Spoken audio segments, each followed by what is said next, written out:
LiberalViewer presents.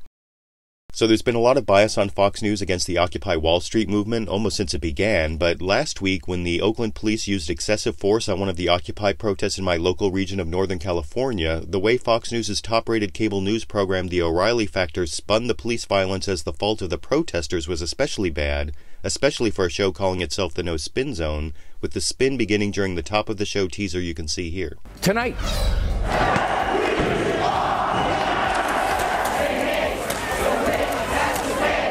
Violence erupts in Oakland, California as the Occupy Wall Street protesters refuse to obey the police.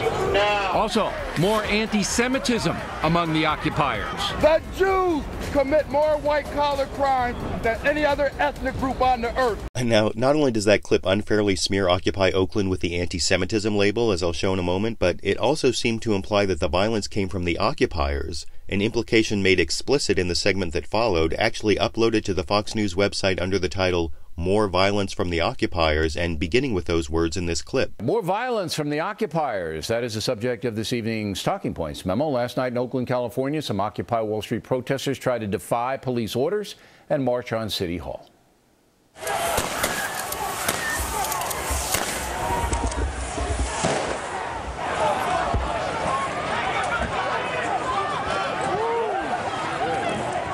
At least 5 protesters were arrested, several injured, along with 2 police officers who were also hurt.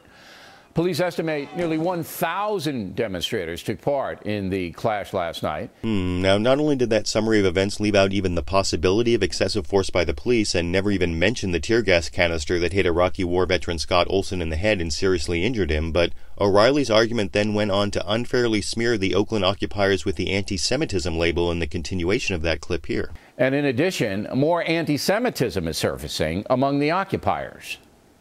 And I'll say that the Jews control Wall Street. Google Jewish billionaires. Google Jews in the Federal Reserve Bank. Google Jews and Wall Street. America's finances is controlled by the Jews. Wall Street, the media, the legal profession. The Jews commit more white-collar crimes than any other ethnic group on the earth. Now, if you research the source of that last clip, you'll find that it not only comes from the previous week as shown, but it comes from thousands of miles away from Oakland, from some guy on the streets of New York in no way associated with Occupy Oakland, a fact which Bill O'Reilly never pointed out on his so-called No Spin Zone, though maybe the worst spin of all came in the following segment when O'Reilly brought on his frequent guest, creepy political consultant Dick Morris, to give this piece of misinformation to viewers.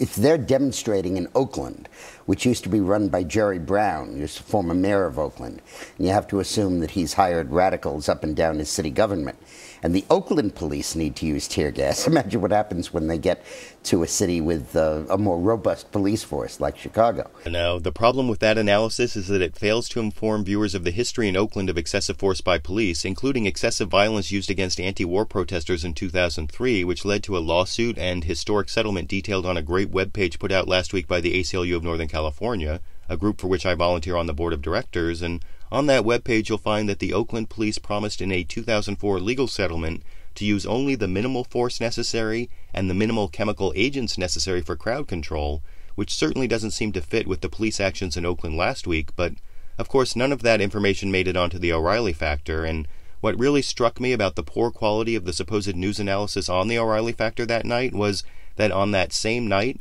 probably recorded about the same time over on Comedy Central, was the comedic analysis from Jon Stewart and his writers that was so much more enlightening than the supposed news analysis over on Fox, which you can see, for example, beginning with Jon Stewart's ridicule of the idea that the police use of force was justified by public safety concerns in this clip. So the city was concerned about a public safety threat, so they did this.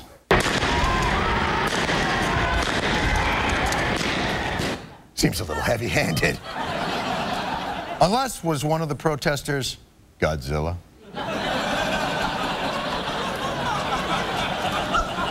That would justify an attack.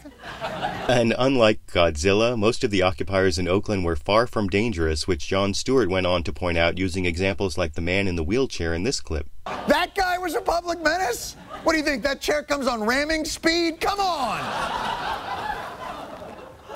Look, I know a self-selected group of people can't take over public space forever. It's public space. It's for everyone, including people who don't consider drum circles to be sleepy time music. But seems to me there might have been a less way of resolving this. No, that was actually a balanced analysis, pointing out both that the occupiers' right to demonstrate may be limited, but also that the police use of force should have limits too. A much more balanced presentation than the supposed news analysis back over at the O'Reilly Factor, which seemed designed to smear the Occupy movement to drown out its message about the way the ultra-wealthy on Wall Street are really the ones responsible for current U.S. economic troubles, a fact that's been missing in the public debate for the last couple years, as Nobel Prize-winning economist Paul Krugman pointed out on a recent edition of Fareed Zakaria's GPS on CNN here. Somehow all of that, the discussion of who are these guys, why are we supporting them, why haven't they paid more for this, what are the reforms that's going to stop this from happening again, all that disappeared from the debate. We've been arguing about who's going to cut Social Security and what about that budget deficit, and we lost the whole thread of the core issue in our society right now. And these protesters, who are a mix of all sorts of people, suddenly brought that back into the center of our national debate. And just for that, that's an enormously positive contribution. And that's right. That's already a significant accomplishment of the Occupy movement, whatever happens next, I think. But I want to know what you think. Has the Occupy movement already been successful by changing the subject back to Wall Street's responsibility for current U.S. economic troubles? And looking towards the future, will the Occupy movement be able to take the attention it's put on Wall Street's responsibility for current U.S. economic troubles and turn it into better solutions for the 99%? YouTube, you decide.